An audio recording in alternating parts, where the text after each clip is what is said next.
Ok.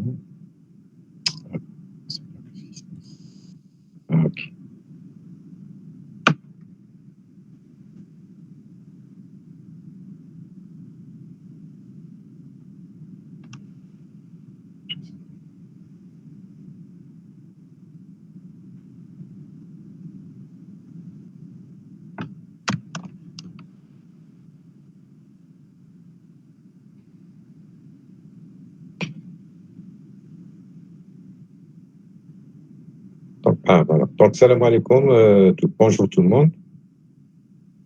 Donc, nous allons continuer. Donc, nous allons essayer de continuer la première partie. Et si nous avons même le temps, on peut aborder la deuxième partie du module. Mais là, je ne sais pas, il y a un ventilateur qui chauffe un peu, je ne sais pas pourquoi. Peut-être j'ai un fichier Word qui est ouvert, mais je vais l'enlever juste après. Il y a juste une photo à montrer. Donc là, je reprends le fichier PDF sur lequel nous avons commencé à donner des exemples sur donc je rappelle très rapidement pour les gens qui peut-être n'ont pas eu suffisamment de temps pour retenir. Donc les types de maintenance, c'est ça le plus important. Donc les types de maintenance qui sont généralement utilisés, donc reconnus par rapport à cette définition qu'on donne. Donc, on parle généralement de maintenance préventive. Généralement, il y a deux cas. Et de la maintenance corrective. Préventive, donc dans le mot préventif, il y a la notion de prévention, c'est-à-dire, en quelque sorte, faire des actions de maintenance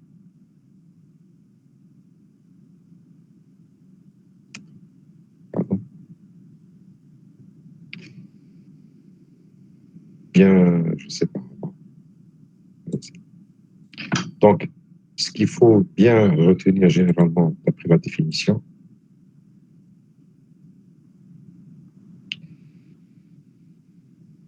donc ce sont, si vous voulez, des actions, c'est-à-dire des interventions, d'accord, des actions de maintenance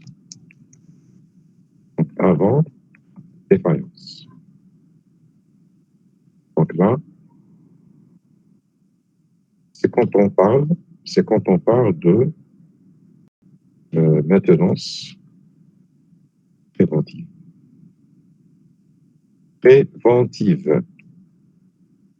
Donc le deuxième type de maintenance qui va rentrer, si vous voulez, dans le cadre d'une politique de maintenance générale. Donc là, on parle vraiment général, de grandes structures, etc. Donc on va parler, pouvoir établir un compte rendu, un rapport, un contrat de maintenance, un contrat d'assurance, un budget, une politique de gestion d'entreprise, etc. Donc tout ça, tous ces aspects-là, comme je l'ai expliqué dans les séances du cours, vont être prises en considération. C'est pas quelque chose qui est donc accessoire. C'est quelque chose qui est très très sérieux. Donc le deuxième type, donc quand on va parler, bien quand on va justifier des actions de maintenance, des sorties de maintenance, etc. On parle de maintenance corrective. Et ce type de maintenance, se déroule, si vous voulez, action de maintenance. Donc, celle-ci, il faut apporter en quelque sorte une correction suite à une défaillance, un défaut. Un défaut, il peut y avoir plusieurs défauts dans un système. Généralement, moi, j'utilise le terme un bien matériel. Un bien matériel, ça peut être une machine, un ensemble de modules qui constituent un système, une ligne de production, voilà, un site expérimental, un site industriel, un site de production d'énergie, de génération d'énergie électrique, etc. Ça peut toucher d'autres domaines, comme la biologie, comme j'ai dit, la médecine, les sciences humaines, etc. On peut toujours leur adopter, si vous voulez, des méthodes mathématiques qui vont un petit peu essayer décrire le comportement durant un cycle donné, un cycle de vie, qui concerne par exemple les biens matériels, une machine par exemple. Elle a ce qu'on appelle un cycle de vie, c'est-à-dire, comme je l'ai déjà expliqué, euh, donc il y a un intervalle, un intervalle de temps qui va commencer à partir du premier moment, à partir du moment où on la met donc à l'état neuf, on la met le système ou bien la machine en marche, jusqu'à son élimination, c'est-à-dire que cette machine n'est plus utilisable. Donc à ce moment-là, on élimine cette machine selon une procédure reconnue. Donc là, c'est le cycle de vie. Alors, durant le cycle de vie, il faut apporter donc des actions de maintenance. Alors, pour la maintenance corrective, donc il faut apporter une correction suite à un défaut, un ou plusieurs défauts. Ce un ou plusieurs défauts vont entraîner ce qu'on appelle une défaillance. Nous, on n'utilise pas le mot panne, sauf dans des cas particuliers. Et donc, quand il y a apparition d'une défaillance, on apporte une action de maintenance corrective. Alors, la maintenance de corrective, donc, il s'agit de mener des actions de maintenance après défaillance. C'est-à-dire qu'une fois que la défaillance, elle est là, défaillance, OK, elle est là, bon, on va appliquer donc une action de maintenance corrective. Donc, il y a bien le mot corrective ici, OK, sachant que tout à l'heure, on avait parlé de maintenance préventive. Alors, pourquoi il peut y avoir donc, maintenance corrective? Parce que il peut survenir à n'importe quel moment une défaillance dans un système que nous sommes en train d'exploiter, etc. Et ces défaillances-là, elles obéissent aux lois de la probabilité. Donc, on ne peut pas savoir exactement à quel moment cette défaillance va apparaître. Donc, suivant le cas, comme ici nous allons le voir après, on peut apporter une maintenance. Si la défaillance est présente, c'est sûr, parce que, comme on l'a déjà expliqué, la maintenance corrective elle a pour but de rétablir le système en état de fonctionnement, donc de manière à ce qu'il assure, donc là on l'avait vu ici, donc elle est exécutée à partir après une détection du bas destinée à remettre un bien matériel ou autre, dans un état dans lequel il peut accomplir la fonction qu'on lui demande. Donc là, c'est normalement c'est extrait d'une norme, mais cette norme-là, il faudrait faire des recherches pour trouver. Bon, c'est une norme française ou une norme européenne, généralement, sont remplacées par des normes européennes ou bien une norme internationale, on va dire, qui va définir exactement la définition qui va définir exactement la maintenance corrective. Et j'ai essayé de dire que on fait référence à des normes internationales, c'est pour pouvoir établir des contrats de travail, des contrats de sécurité, des contrats de maintenance, etc. Donc là, je reviens donc rapidement. Donc nous avons, après défaillance, il faut mener des actions de maintenance corrective. Et ces maintenances correctives, elles peuvent être soit différées, c'est-à-dire on va appliquer une action de maintenance très légère, de façon à dépanner, une fois qu'on a diagnostiqué, une fois on a fait le diagnostic, on va le voir après, hein, donc c'est pas la peine que je l'écrive. Une fois qu'on a diagnostiqué, si vous voulez, la cause de la défaillance, à ce moment-là, on va apporter une maintenance corrective différée, ok. Ou bien, si le système est complètement donc à l'arrêt, donc le système en globalité, ou bien ça implique des risques de sécurité.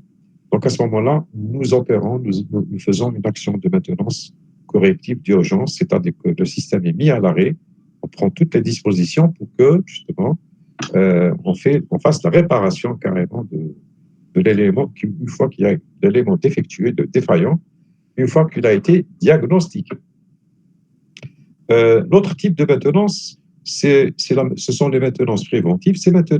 La maintenance préventive, elle est définie, elle est menée, donc ce sont des actions de maintenance qui sont menées avant l'apparition d'une défaillance. Autrement dit, le bien matériel exécute ou bien il accomplit la fonction requise, la fonction qu'on lui demande. Alors, dans la maintenance préventive, il y a deux aspects, si vous voulez. Il y a l'aspect de la maintenance conditionnelle, il y a aussi la maintenance systématique. Alors, l'aspect de la maintenance conditionnelle, elle est exécutée selon un calendrier, donc selon un tableau voilà, donc selon une prévision, un tableau prévisionnel, c'est-à-dire à une date qui aura été choisie à l'avance. Et au terme de cette date, lorsqu'on arrive à cette date-là, bon, on entreprend une action de maintenance, c'est-à-dire généralement, on procède à l'arrêt pour effectuer justement cette maintenance. Mais elle s'inscrit dans le cadre de la maintenance conditionnelle. Pourquoi conditionnelle? Parce que cette maintenance et la date, c'est-à-dire exactement le calendrier, il est fixé en fonction, et il est conditionné par l'état de l'évolution d'un paramètre donné. Autrement dit, la maintenance conditionnelle, elle est liée à la notion de surveillance. Par exemple, nous avons des voyants, nous avons des appareils de mesure. Donc, il y a des mesures qui vont être effectuées sur le site. Donc, certains paramètres vont être mesurés. Donc, nous allons, par exemple, mesurer des grandeurs électriques, comme la tension, le courant, un déphasage. Nous allons, par exemple, mesurer des températures, des pressions, donc des amplitudes de vibration, euh, par exemple, la couleur d'une huile isolante, voilà, donc la pression par exemple, la densité, l'humidité, voilà, toutes ces grandeurs physiques. Si j'ai les moyens de les mesurer, à ce moment-là, je vais les mesurer et les surveiller. Surveiller exactement l'évolution. Nous allons voir tout à l'heure un exemple. C'est-à-dire que si l'évolution de ces paramètres ont tendance à aller vers un seuil, une limite qu'il ne faut pas dépasser, donc à ce moment-là, nous sommes obligés de faire une prévision. Par exemple, sur quelques jours, nous allons effectuer maintenance conditionnelle. Pourquoi? Parce que si nous dépassons cette échéance, ok, il est fort probable que une défaillance puisse apparaître. Donc, avant l'apparition, parce qu'une défaillance occasionne des pertes au niveau de la production, au niveau du budget, d'accord, des pertes financières, et ces pertes-là vont donc, si vous voulez, remettre en cause même si vous voulez, l'entreprise, hein, c'est la viabilité de l'entreprise. Ensuite, nous avons l'autre type de maintenance préventive, il s'agit de la maintenance systématique. Donc, comme son nom l'indique ici, on effectue des actions de maintenance de façon systématique, c'est-à-dire selon un calendrier, selon une période. Généralement, cette période-là, elle est fixe. Donc, quand on arrive au terme d'une période qui a été fixée bien à l'avance, bien on mène des actions de maintenance où quelques modules qui ont été donc, repérés à l'avance, qui ont été définis à l'avance, quelques éléments d'un système bien matériel sont généralement, on procède à un changement, à un échange systématique de ces pièces. C'est-à-dire sans contrôle de l'état du bien, sans contrôle. Donc la maintenance ici, systématique. Ici, la maintenance préventive systématique. D'accord? Donc systématique, c'est sans contrôle. C'est ce qu'on appelle systématique, c'est ce qu'on appelle généralement donc systématique. Hein.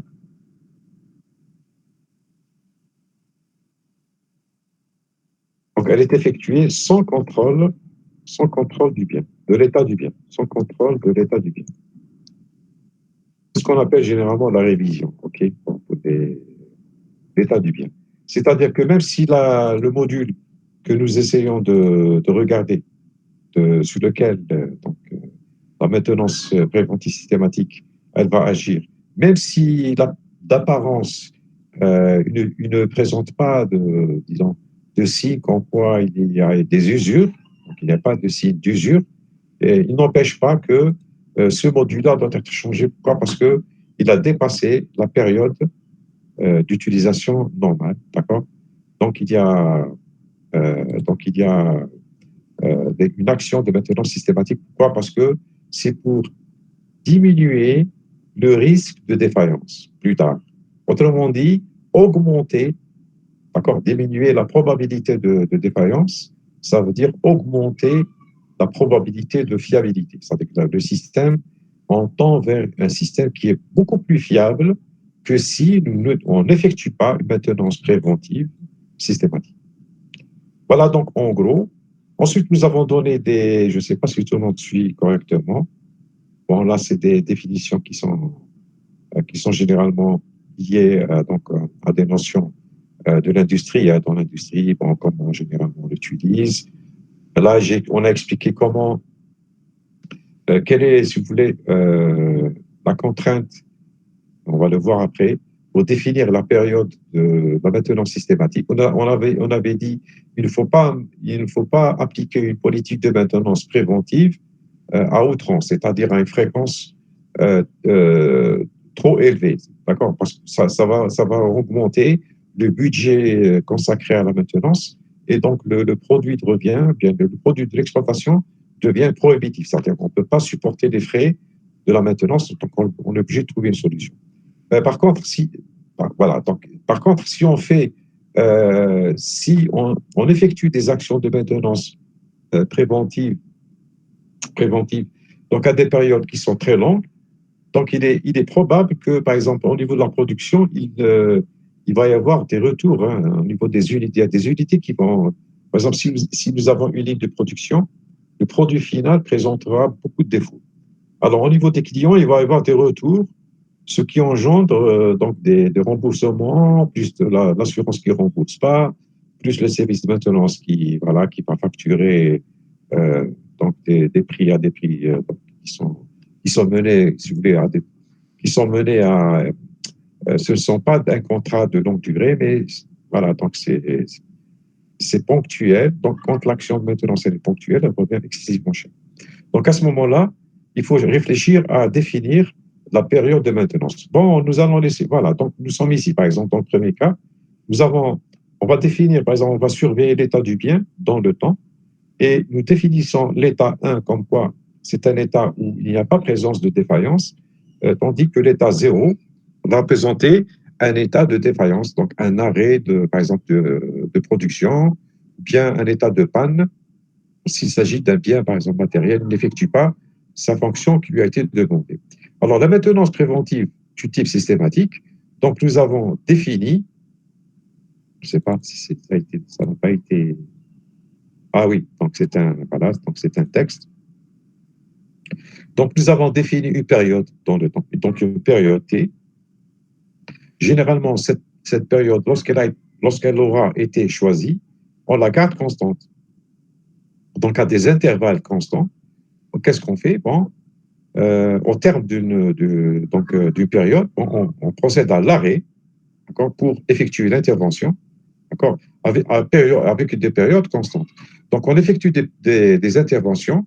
Ces interventions visent généralement à procéder à des échanges de quelques pièces ou modules ou bien des éléments constituant le système sans vérification de l'état du bien. C'est-à-dire que même si l'état du bien ne présente pas des signes d'usure, comme je l'ai dit tout à l'heure, eh bien, nous sommes obligés, si vous voulez, de procéder à l'échange. J'ai donné l'exemple, par exemple, dans le système d'atterrissage d'un avion, bon, il y a des flexibles hydrauliques. On ne va pas s'amuser à faire des économies de 5 dollars si la sécurité de l'avion, etc., est remise en cause. Donc, ce n'est pas 5 dollars qui vont, etc. Donc, qu'est-ce qu'on fait? Bien, on procède à l'échange au bout d'une période T qui aura été fixée. Eh bien, on échange systématiquement tous les éléments qui doivent être changés ou bien qui sont demandés, préconisés par le constructeur. OK? Bien. Donc là, nous avons des exemples du type vidange, compresseur, changement systématique, déroulement, des laminoirs. Par exemple, vous avez des laminoirs dans l'industrie sidérurgique.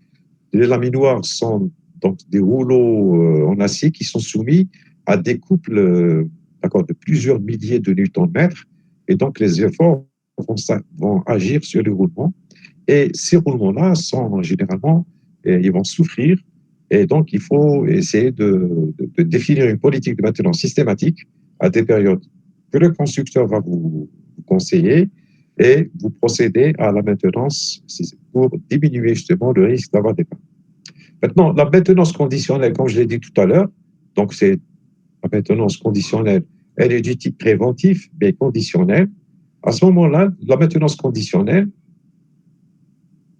elle est basée sur la surveillance, c'est-à-dire que, par exemple, il s'avère que dans les mesures, il y a un paramètre apparemment qui n'est pas constant, donc qui est un paramètre qui n'est, par exemple, une température d'un cylindre, par exemple, qui apparemment n'est pas constante. Donc, je vais procéder par mesure de précaution, donc en prévision d'une panne probable.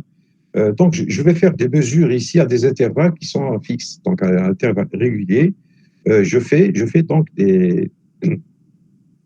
donc je fais des mesures, et donc voilà, je trace l'évolution du point bien du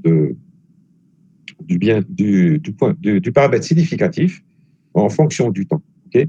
Maintenant, si le paramètre va présenter une évolution qui est remarquable, c'est-à-dire qu'ils peuvent entraîner donc une défaillance, donc un arrêt, bien remettre en cause la sécurité de la machine et aussi des personnes. Donc à ce moment-là, bon, il y a une évolution qui est donc significative, et donc à ce moment-là, bon, il faut sur un échéancier, c'est-à-dire définir une échéance au terme de laquelle il faudrait procéder à une maintenance, voilà, maintenance ici préventive conditionnelle. Donc, pourquoi? Parce que nous sommes conditionnés par ici l'État. Donc ici, le paramètre là nous oblige en quelque sorte à réfléchir à une maintenance préventive du type conditionnel. Mais généralement ici, c'est quand on est plus ou moins tranquille. Pourquoi? Parce que ici, vous avez la période de surveillance, elle est fixée à période fixe. Elle est effectuée à période fixe. Il n'y a pas vraiment un danger en ce qui concerne, par exemple, la sécurité. Bien, ok. Donc c'est pas quelque chose qui va. Mais néanmoins, elle est préconisée justement pour pouvoir prévoir. Voilà, préventive. Donc c'est prévoir. Par exemple, ici nous avons des exemples. Des exemples, c'est la surveillance du bruit de vibration, par exemple, d'un alternateur. Hein. Quoique un alternateur, c'est extrêmement dangereux. Mais disons d'une machine, d'un concasseur, voilà, donc qui a une puissance moyenne. Ce n'est pas une très, très grande puissance. Parce que dans la très grande puissance, les paramètres sont surveillés de façon très, très, très étroite, hein, pour des raisons de sécurité, c'est clair. Bien l'analyse d'huile dans un transformateur, bon, il y a des rayons qui sont envoyés, et ensuite, bon, on relève, on fait des relevés, et on essaie de voir est-ce que cette évolution, elle a tendance à aller vers quelque chose vers de défaillance, mais normal, ou bien je peux continuer à fonctionner et continuer à surveiller à des périodes fixes. Le troisième exemple ici que nous avons, c'est toujours une maintenance préventive conditionnelle ici, hein, dans le troisième. Donc là, nous avons par exemple ici un seuil limite d'un paramètre que nous surveillons, par exemple une température qu'il ne faut pas dépasser, par exemple 100 degrés, d'accord, c'est un seuil limite. Donc après, la maintenance préventive donc conditionnelle, elle est basée sur la surveillance, donc les mesures, ou bien le relevé des capteurs. Hein, il y a des capteurs qui vont nous donner des alarmes, etc. Donc, si ces alarmes, ces mesures des capteurs, etc., au début, je procède à des surveillances à intervalles fixes, mais quand je vois l'évolution ici, apparemment, elle peut atteindre un seuil critique. Hein, un seuil critique. Donc, qu'est-ce que je fais ici? Je diminue la période. Hein, on diminue la période de surveillance et on remarque qu'effectivement, on avait raison. Pourquoi? Parce que même en diminuant, nous avons plus de précision sur l'évolution du paramètre significatif, donc paramètre qui est mis sur surveillance. Alors ici, l'échéance, si vous voulez, théorique, elle est déterminée par extrapolation, c'est-à-dire qu'on trace la courbe Ensuite, nous extrapolons, on fait une extrapolation. Donc, une extrapolation vers le seuil limite. C'est-à-dire à quel moment, effectivement, on peut atteindre le seuil limite. Donc, chose à éviter, bien évidemment. Donc, il faut éviter d'arriver à ce limite. Donc, nous avons en quelque sorte ici une échéance au bout de laquelle il faudrait penser à entreprendre une maintenance préventive. Donc, parce que ici, le système est en fonction. Donc, en prévention d'un éventuel défaut, bon, en, donc ici, les prévisions sont extrapolées, d'accord, de l'analyse de l'évolution des paramètres significatifs de la dégradation du bien. Okay. Donc l'analyse de la tendance de l'évolution du paramètre permet, en fonction du valeur limite, c'est-à-dire le seuil limite ici, d'accord, à ne pas dépasser. D'accord. Donc là, il faut programmer. Donc vous avez un échéancier, ok. Donc elle est effectuée, comme on l'a dit tout à l'heure, suivant un échéancier pour pouvoir effectuer l'intervention. Exemple, c'est voilà, donc c'est la vibration. Si les vibrations ne font, si les amplitudes des vibrations ne font qu'augmenter, c'est clair que nous allons vers quelque chose qui va être assez dangereux. Donc, il vaut mieux justement avoir en tête la maintenance préventive. Il y a préventive conditionnelle. Il y a la maintenance corrective. Alors là, la dernière fois, bon, il y avait un petit peu. Je remarque que cet exemple-là, cette illustration, ce graphe, il est encore une fois, j'espère que tout le monde le sent, il est bon, pardon, j'ai pas de remarque, ok. Donc nous allons le revoir ici, nous allons le revoir dans un exemple plus concret, ok. Donc là, c'est toujours le même état, l'état 1, état de fonctionnement, l'état 0, c'est l'état de défaillant. Donc si par exemple nous avons l'apparition d'une défaillance, mais que nous avons en quelque sorte une urgence à assurer, par exemple, la continuité de, voilà, c'est comme une voiture qui tombe en plein milieu d'une route. Donc, il faut penser, on va pas, d'accord, il faut penser à trouver une astuce, diagnostiquer le problème, ensuite faire une réparation d'urgence, plutôt différée, c'est-à-dire il faudrait appliquer une méthode de façon à ce que je puisse au moins continuer à fonctionner. OK. Jusqu'à ce que je trouve les moyens. D'accord. Et à ce moment-là, j'effectue la réparation. Donc ici, par exemple, là, nous avons une maintenance préventive, plutôt une maintenance corrective. Donc là, vous avez l'apparition d'une défaillance après un fonctionnement normal. Nous avons une défaillance. Donc il y a un arrêt. Je procède à un dépannage. Généralement, le dépannage, le temps technique de réparation, plutôt de temps de dépannage, on va dire ici. C'est un court délai, puisque on ne remet pas complètement tous les organes qui ont été touchés à l'état normal, à l'état voilà, donc, nominal. D'accord. Donc, on va juste effectuer un dépannage, on remet le système en marche, ensuite, en état de fonctionnement, ensuite, au bout d'un certain temps, bon, c'est comme si on a retardé en fait la maintenance proprement dite.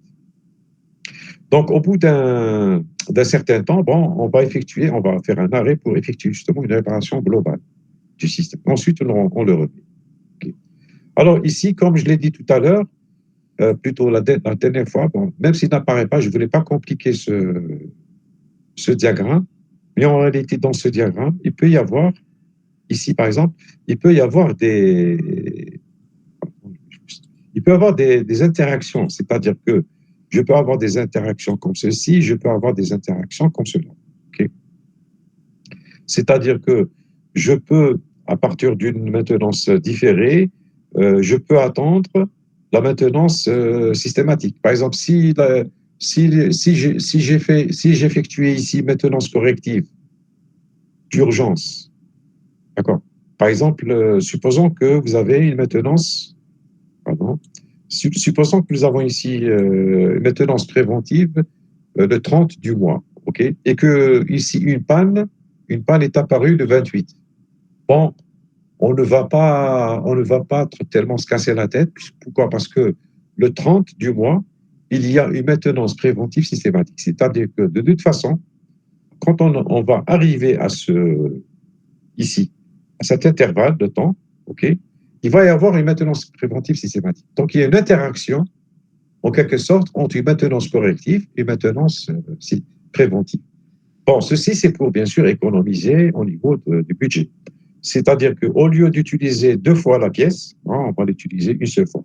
Il suffit d'attendre, par exemple, 2 jours, et de toute façon, le système il va être remis dans un état dans lequel, si vous voulez, il va y avoir une maintenance voilà, dans le, qui était prévue. Hein, c'est la maintenance préventive systématique. Donc ici, voilà. Donc, on va donner ici maintenant justement un cas. Là, il s'agit de la maintenance corrective, c'est le dernier exemple que nous avons donné. Ensuite, nous avons, donc le temps passe vite, hein, parce que là, j'ai fait une petite révision, mais c'est pas grave. Donc ici, nous avons la défaillance. Au niveau de la défaillance, donc par exemple, si nous faisons une activité, donc si on veut décrire carrément une action de maintenance corrective, donc il y a une défaillance, ok. Donc on constate qu'il y a une défaillance. Donc qu'est-ce qu'il faut faire? Bon, c'est pour, il faut diagnostiquer la panne, d'accord. Donc il faut chercher, la localiser, identifier quel type de panne, la gravité, voilà, etc. Et ensuite, il faut bien constater que de toute façon, apparemment, il y a des signes qu'on croit même, ce n'est pas juste une petite fluctuation, mais apparemment, il s'agit bien d'une panne. Donc, le bien est bien en panne. OK? Le bien matériel est effectivement en panne. Donc là, nous sommes confrontés à une panne. OK? Je ne sais pas, peut-être que cette panne-là, elle est au milieu de l'intervalle d'une maintenance préventive. Peut-être qu'elle est là. Peut-être que la panne, elle est survenue ici. Et peut-être que la panne est survenue carrément ici, au plein milieu. Donc là, je ne peux pas attendre indéfiniment. Je ne peux pas attendre 6 mois pour pouvoir voilà, effectuer la maintenance préventive systématique. Donc là, je suis obligé, euh, obligé de faire enfin, une maintenance corrective, on va dire. D'accord. Donc là, qu'est-ce que je constate? Je constate que le, le bien est inapte à accomplir la fonction qu'on lui demande. Donc, je détecte la panne et je constate que effectivement, il ne s'agit pas d'une erreur ou bien d'un flop du système. D'accord. Il y a des signes qui montrent que effectivement, nous avons une panne. Alors là, bien sûr, je vais localiser les éléments, donc localiser géographiquement, hein, bien in situ, le système, le niveau, donc le localiser, à quel niveau donc de la chaîne constituant le système, il y a effectivement des signes comme quoi il y a des éléments qui sont défaillants. Donc, il faut situer la cause, en quelque sorte, qui a généré justement cette défaillance. Ensuite, une fois que j'ai localisé, etc., donc je peux aller, vous savez, ici, j'ai deux possibilités. Donc, soit je fais une maintenance corrective, d'accord, d'urgence, okay, ou bien je fais une maintenance corrective différée. Okay. Donc là, qu'est-ce que je fais? Je fais maintenance d'urgence, c'est-à-dire que je passe directement au stade de la réparation. Donc là, je vais appeler tous les éléments, donc l'équipe, le personnel, accompagné de leurs biens, de leur matériel de maintenance, etc., avec un schéma diagnostiqué, etc., pour pouvoir rétablir la fonction du bien qui est en panne. Okay. Donc là, il s'agit bien, quand je fais donc, ce trajet-là, nous avons effectivement une maintenance corrective d'urgence ici. Hein. Okay. Une fois que le bien il a été correctement rétabli, donc apparemment il a été remis en marche, en fonction, donc le bien matériel, il assure la fonction qu'il lui demande. Par exemple, une ligne de production, la production apparemment, elle a repris. Okay. Donc à ce moment-là, pour profiter de cette panne, il faut donc demander à l'équipe de maintenance de dresser donc un bilan, un rapport, pour pouvoir effectuer l'analyse de la différence. Quelle était la cause, euh, identifier donc les différents acteurs qui ont mené justement à l'apparition des défaillances, les mécanismes, la cause, la dangerosité, les conséquences, etc. Donc là, c'est pour profiter pour la prochaine. Maintenant, je peux, une fois que j'ai détecté la panne, donc localiser, détecter la panne, hein, je peux, donc, dans un premier temps, effectuer ce qu'on appelle un dépannage, c'est-à-dire une maintenance corrective, en quelque sorte différée, c'est-à-dire que je vais essayer donc de procéder à des actions qui ne seront valables que pour une durée limitée. Par exemple, je ne sais pas, bon, prendre un fusible qui n'est pas, voilà, c'est un fusible. S'il s'agit par exemple d'un fusible, prendre un fusible dans une armoire et le remplacer par un fusible que ne prend pas en ordre. Donc, juste pour effectivement remettre le bien en ordre. Bien, si vous avez un relais, bon, on va le court-circuiter. Mais il faut faire attention à ce que le court-circuit n'entraîne pas donc un autre court-circuit ailleurs, hein, d'accord, dans le système. Donc, je vais bypasser le relais, ce qui me permet de dépanner, de remettre le système en marche en attendant d'effectuer la réparation qui est représentée ici. Okay. Par exemple, dans les exemples, donc, normalement, je devais faire à travers les exemples, donc sinon, on va répondre assez rapidement parce qu'on va terminer rapidement. La détection du panne, donc c'est quoi la détection du panne? Par exemple, vous avez ici une machine avec, par exemple, ici pour l'emboutissage, hein, donc c'est juste un truc qui sont avec voilà, avec un ressort et un bouton sur lequel on exerce une pression et un ressort voilà, qui va essayer de voir. C'est un mécanisme où il y a un ressort. C'est un mécanisme, disons, mécanique. Okay. Alors, quand on fait, donc, quand on appuie, bon, apparemment, la machine ne fait pas son travail. C'est une machine qui fait donc l'utilisage de pièces, c'est-à-dire voilà, qu'elle fabrique des pièces mécaniques ou autres, métalliques ou autres. Et à ce moment-là, bon, la machine n'arrive pas donc à produire la pièce exactement comme par emboutissage. Donc là, il s'agit du pain. Deuxième exemple, on ne peut pas mettre le courant électrique ne se met pas. Donc la tension, il y a absence de tension dans la machine. Et donc on a mis le disjoncteur en marche, mais apparemment on ne peut pas la mettre en énergie. Donc la machine ne démarre pas. Ici, la localisation de la pompe. C'est les limiteurs de pression régulant la pression du vérin de poussée à action. C'est lui qui était fabriqué. Ou bien, s'il s'agit par exemple d'une énergie électrique, c'est le détecteur de capot de sécurité, c'est-à-dire ici, par exemple, l'interrupteur. Ici, vous avez un interrupteur. Okay. Lorsqu'il rentre, apparemment, il n'y a pas contact. Il n'effectue pas de contact pour avoir la tension qu'il donnait à la machine. Okay. Donc là, vous avez, en quelque sorte, ici, nous avons donc le détecteur de sécurité, d'accord? Parce que quand on ouvre le capot, bon, il y a la sécurité qui intervient pour qu'on élimine la tension. Donc, même si on ferme le capot, apparemment, il n'y a pas la mise en énergie du système. Donc là, qu'est-ce qu'on a? On a par exemple ici, on ajoute des rondelles permettant de précontraindre le ressort. Okay. Donc là, c'est une maintenance corrective, dépannage. Parce qu'on a rajouté par exemple ici des rondelles. Donc là, ça n'arrive pas. Bon, qu'est-ce qu'on va? On va mettre ici par exemple des rondelles. On va mettre des. Par exemple ici, je vais rajouter une rondelle ici pour, voilà, pour augmenter l'espace, plutôt pour diminuer l'espace, pour que le ressort puisse bien se comprimer, par exemple.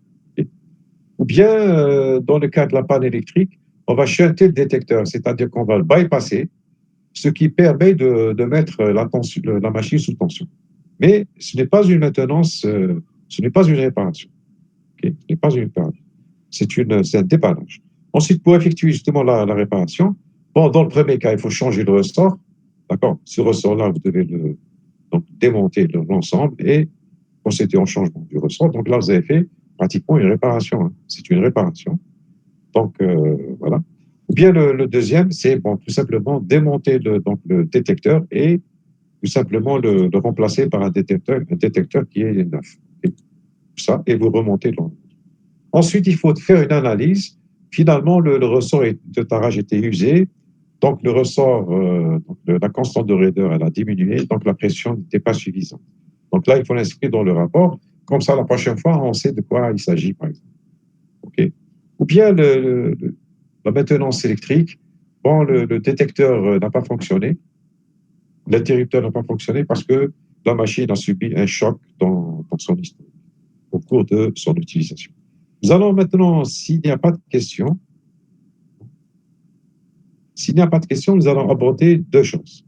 Pour terminer la première partie, il est Il n'est même pas 18 heures, donc j'espère que tout le monde... je crois qu'il y a des gens qui ont quitté. Je ne sais pas.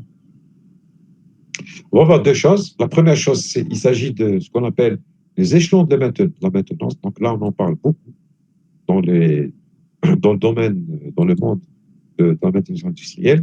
D'accord, les échelons de maintenance. Et il y a aussi les échelons de maintenance et les niveaux de maintenance. Okay, les niveaux de maintenance. Et nous allons donner quelques exemples. Alors, les échelons de maintenance, tout simplement, vous avez donc généralement quatre échelons.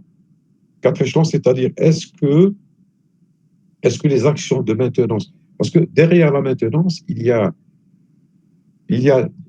derrière, si vous voulez, l'aspect maintenance, il y a, si vous voulez, le personnel. Bon, le personnel, c'est des gens, c'est des travailleurs, des agents qui vont constituer un certain budget pour pouvoir leur assurer, pour pouvoir leur permettre d'assurer le travail, la fonction, mais il y a aussi l'ensemble des pièces qui vont, des éléments de rechange qui vont entrer dans la politique de maintenance.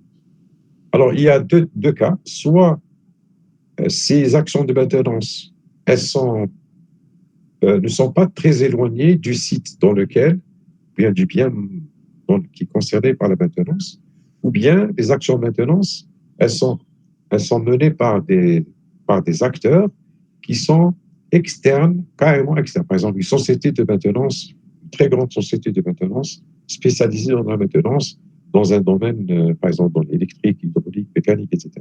Donc là, c'est carrément une entreprise qui va se déplacer pour pouvoir appliquer des actions de maintenance. Alors, selon la proximité,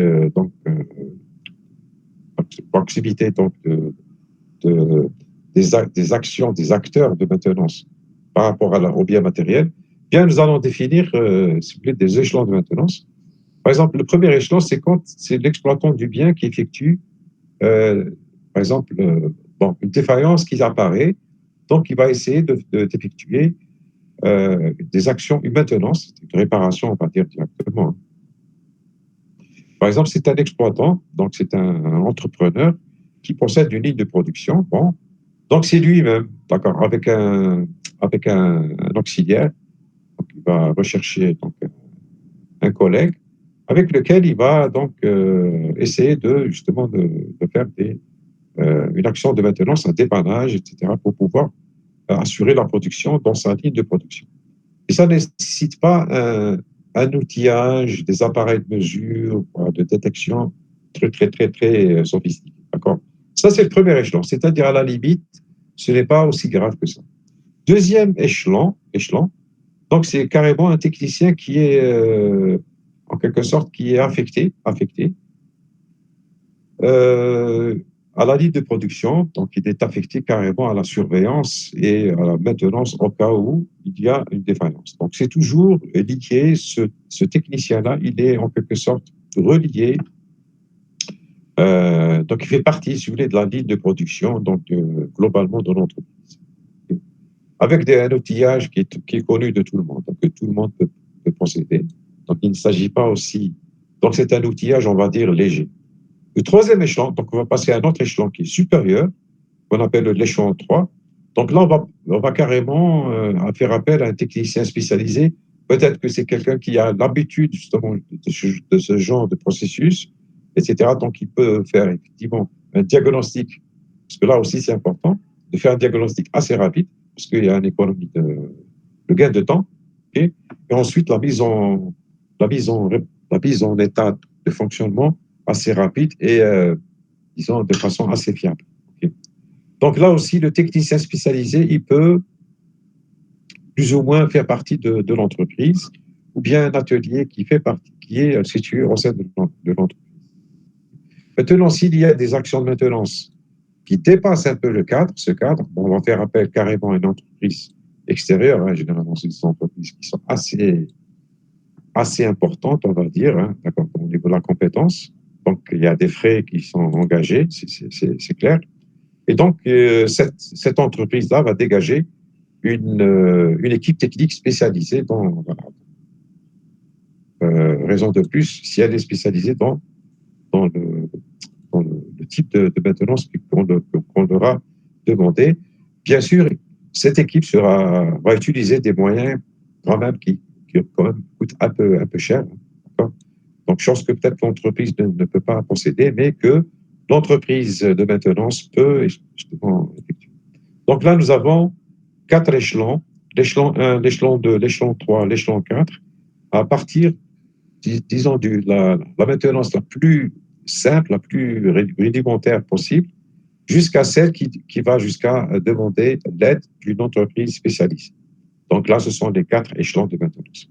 Les niveaux de maintenance, si en fait, ça va décrire en quelque sorte les actions en elles-mêmes. Est-ce que ces actions-là vont impliquer un personnel plus ou moins nombreux, avec des moyens plus ou moins importants et en même temps sophistiqués, d'accord, avec des durées plus ou moins importantes. Voilà, c'est ça. C'est un peu ça. Donc le premier niveau, quel que soit, qu'il soit par un technicien ou autre, hein, d'accord, spécialisé ou pas, etc. Donc nous avons des réglages. Par exemple, premier niveau, il s'agit par exemple, de décrire l'ensemble des réglages simples qui sont conseillés par le constructeur, etc. Euh, donc, qui peuvent justement vous aider à maintenir votre système. Le deuxième niveau, donc, c'est dépannage par échange standard des éléments prévus. Donc, l'échange standard de ces éléments, ça ressemble effectivement à une maintenance préventive systématique. Okay. Donc, chose que effectivement, ça ne prend pas beaucoup de temps, bien ça n'engage pas là aussi. Donc, ça dépend aussi comment vous faites. Est-ce que c'est étalé dans le temps ou non? Est-ce que ces échanges standards qu'on a choisis, qu'on a déterminés préalablement, est-ce que ces échanges-là vont prendre plus ou moins? Donc, s'ils ne prennent pas beaucoup de temps, donc on va dire que nous sommes en deuxième niveau. Troisième niveau, c'est l'identification et diagnostic des pannes, suivi éventuellement d'échanges, réparations, réglages, etc.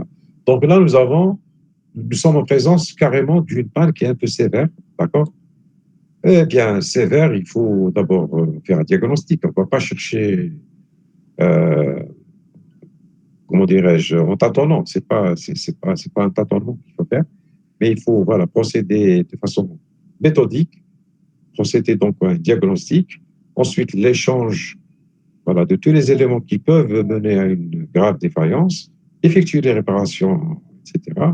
Et aussi les réglages, parce que si on change des modules qui ne sont pas réglés, il faut les régler de façon à ce qu'ils soient conformes à une utilisation normale. Ça, c'est donc le troisième niveau. Donc là, il s'agit des niveaux de maintenance. Quel est le niveau de maintenance? Okay. Travaux importants, c'est le quatrième niveau. Travaux importants, maintenance corrective ou préventive, à l'exception de la rénovation de reconstruction.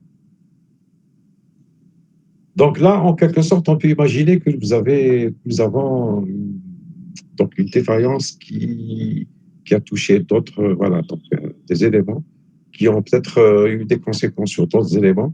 Donc c'est quand même assez étendu, assez grave comme défaillance. Hein. Donc on va faire des travaux importants. On va recommencer depuis le début. Ok. Donc voilà, méthodiquement, donc on va détecter, on va changer méthodiquement quelques éléments jusqu'à ce que on va assainir en quelque sorte la situation. Mais il ne faut pas tenir compte, ces actions-là ne tiennent pas compte de la rénovation. Ce n'est pas le moment de dire que, bon, puisque c'est comme ça, je vais construire une autre machine à côté, un autre site à côté. Ça va me permettre de faire des gains d'argent, d'augmenter la production. Ça fait partie de la gestion de l'entreprise, de la politique de l'évolution de l'entreprise. Ça n'a pas un rapport direct avec la maintenance. Hein. C'est pas vraiment, ce n'est pas parce que vous avez une panne qu'il faudrait penser justement au moment de la panne à dire je vais développer l'entreprise. Le développement de l'entreprise, ça fait partie de la gestion de l'entreprise. Ou bien la reconstruction de façon globale. On arrête. Parce que pour reconstruire un ensemble, généralement, c'est s'il faut faire, on va le voir dans le prochain niveau, il faut faire des améliorations, d'accord? Donc, généralement, on procède à la reconstruction du site, etc. Donc, c'est clair que si on fait une reconstruction, c'est clair qu'il faut, à un moment donné, ça implique un arrêt du bien, de fonction, un arrêt du bien. Le bien ne fonctionne plus normalement. Donc là, le quatrième niveau, ce sont tout simplement des travaux importants. Donc c'est toujours dans le cas de la maintenance qui vise à rétablir en fait le système, à le remettre sur pied en quelque sorte après une défaillance assez sévère. Le cinquième niveau on va dire, de maintenance, c'est là effectivement où on pense à faire des travaux de rénovation, de reconstruction, de réparation importante. C'est-à-dire que la réparation importante, peut-être que même on va impliquer, euh, si vous voulez, des éléments, on va carrément changer, on va mettre, s'il y a par exemple des éléments qui ont été modernisés et que l'entreprise les a achetés, c'est le moment effectivement de profiter de cette occasion-là, ce cinquième niveau de maintenance, de placer justement voilà, c'est un moment idéal pour placer des éléments qui ont été modernisés. Donc, à la fin, nous aurons non seulement effectué maintenance, mais en même temps, on aura profité pour moderniser certaines parties de mon bien matériel. Et cette modernisation, bon, ça ne peut être que bénéfique. Ça va rentrer effectivement dans le cadre de la maintenance, mais en même temps, ça a permis d'améliorer, en quelque sorte, on a fait des actions de maintenance amélioratives. C'est comme si, non seulement j'effectue de la maintenance, j'assure le fonctionnement de l'état du bien, mais en même temps, je l'améliore, parce que ce n'est pas interdit d'améliorer. Donc, tous ces exemples-là ont été donnés dans le tableau, bon, à travers des exemples, hein, des exemples. Donc là, si vous voulez, en même temps, c'est l'occasion sauf s'il y a des questions. Par exemple, le premier niveau, on avait dit, ça ne va pas engendrer. Donc, ce sont des réglages simples. Donc là, c'est visuel à la limite. Hein. Donc, visuel, etc. Donc, des échanges, quelque chose qui est assez courant. L'échange de fusibles, de voyants, de détecteurs, de relais, etc. OK? Ou bien dégagement d'un produit défectué, par exemple, un filtre, par exemple, après mise en sécurité de l'équipement. Donc, un filtre, voilà, donc des éléments qui sont assez légers. Deuxième niveau, donc on avait dit dans le deuxième niveau, donc par un échange standard des éléments, OK, euh, pratiquement ça touche un peu de la maintenance préventive systématique. Hein.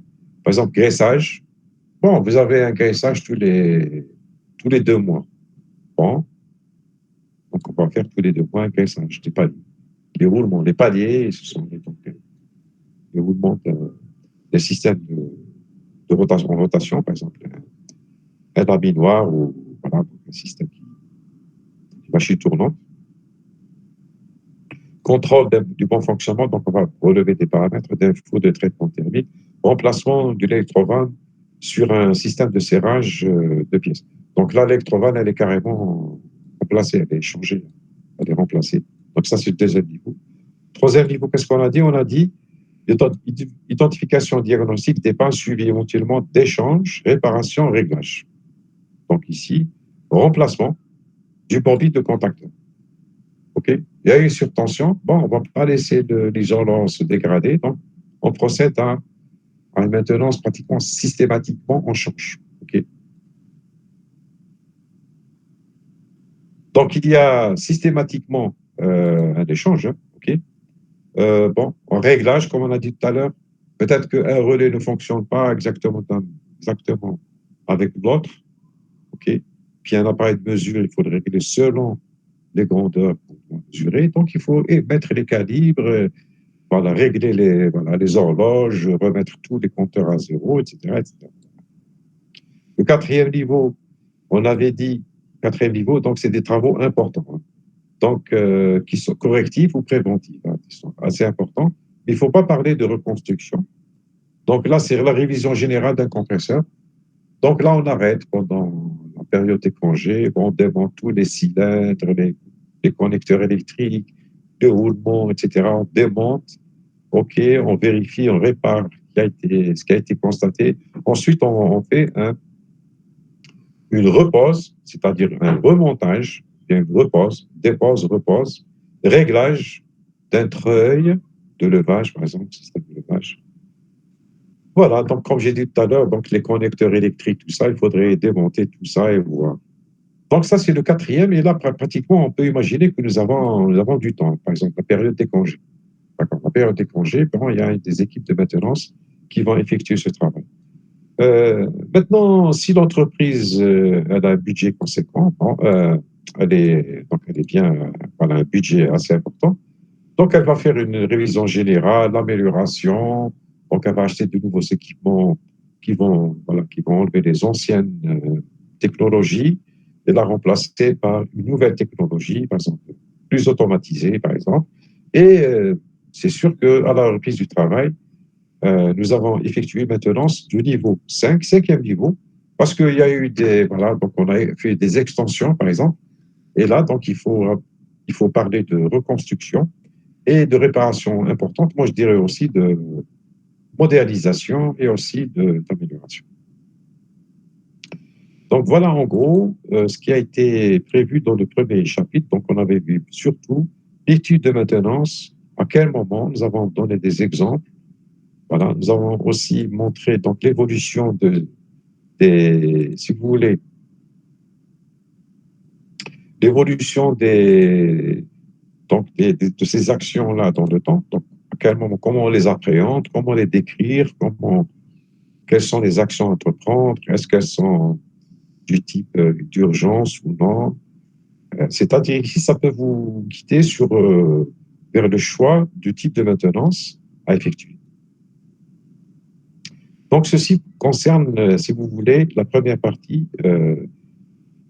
Il est 18h10. Bon, peut-être je vais consacrer juste 5 minutes et je libère les étudiants. Sauf s'il y a bien sûr des questions. Il faut profiter du moment qu'on est en ligne, s'il y a des questions. C'est juste pour... s'il n'y a pas de questions, plus tard vous verrez bien, c'est juste pour amorcer la prochaine étape, puisque la prochaine séance sera aussi effectuée en ligne. Donc, on va essayer d'avancer. Si ça donne de bons résultats, bon, ça va travailler. Donc, c'est juste, je vais faire une petite introduction de la deuxième partie. Il s'agit ici, on va essayer si vous voulez, de s'étendre sur un aspect qui est généralement qui est important, donc qui trouve bien sa place dans le cadre de ce module et même si vous voulez, de connaissances qu'on doit avoir quand on aborde le domaine de la maintenance ici, ce qu'on nous demande, c'est la maintenance industrielle. Vous pouvez aussi l'appliquer, bien sûr, pour la maintenance industrielle qui est pratiquée dans le domaine électro-énergétique, c'est-à-dire électrotechnique. Il s'agit ici de la notion de la fiabilité. Donc, le but si vous voulez, de la définition de la notion de fiabilité, c'est en quelque sorte quantifier ces aspects, parce que jusqu'à présent, nous avons donné des aspects généraux, nous avons fait un état descriptif sur des aspects qui entourent un peu la maintenance industrielle, mais nous sommes comme des défaillances, parce qu'en fait, la notion, la maintenance industrielle, elle est liée à la notion de défaillance et aux causes de défaillance, etc.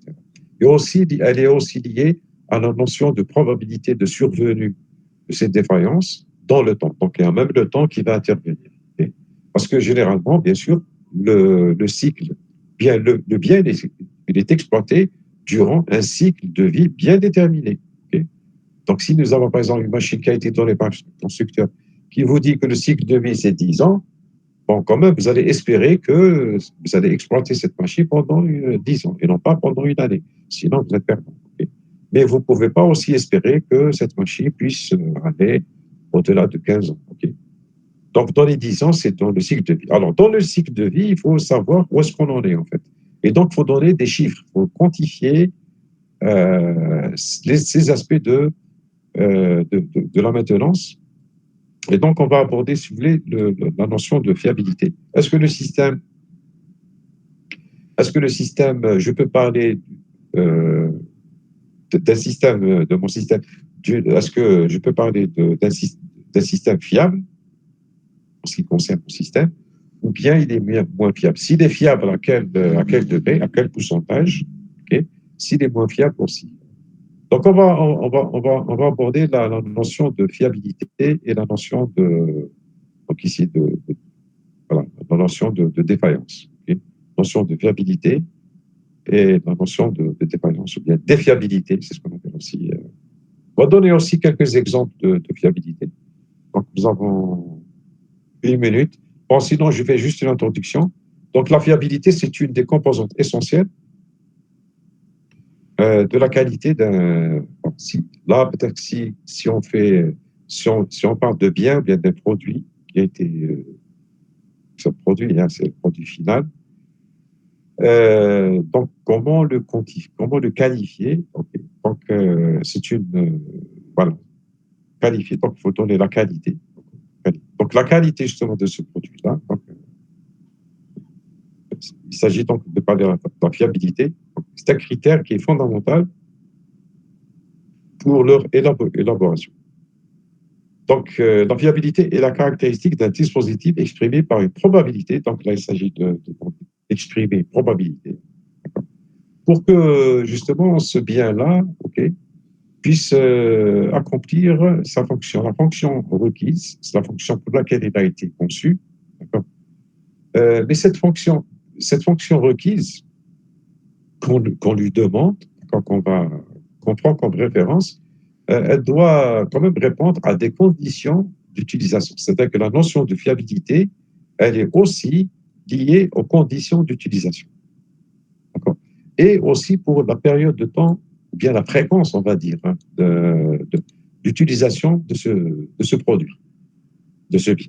Autrement dit, on aura une fiabilité de temps pour des conditions telles.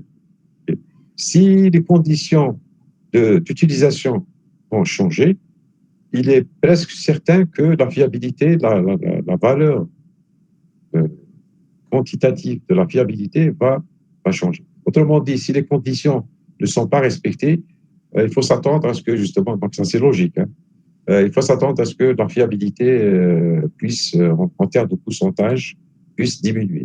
Le système devient moins fiable. Par exemple, si vous avez une machine qui a été conçue pour fonctionner à 70 degrés, on ne peut pas espérer une fiabilité importante si cette machine, elle fonctionne tout le temps à 120 degrés, okay, une température de 120 degrés. Donc, c'est clair que des conditions d'utilisation ne sont pas respectées. Et donc, la fiabilité que le constructeur il vous a conseillé, et à ce moment-là, cette fiabilité-là ne va pas être. Alors, nous allons voir comment effectivement se retrouver dans toutes ces. Voilà. Donc, ensuite, on va aborder des généralités. Voilà. Donc, ça, je préfère peut-être le laisser. On va commencer directement sur ce nouveau aspect dans lequel nous allons aussi donner des exemples. Donc, s'il y a des questions, alors peut-être que je vais vous envoyer, parce que j'avais promis à certains de vos camarades, une fois que la première partie de ce fichier est terminée, donc je vous l'envoie. Donc, je l'envoie à vos délégués qui vont partager. D'accord, merci, monsieur. Voilà, donc bon courage. Merci. Ça va. Merci.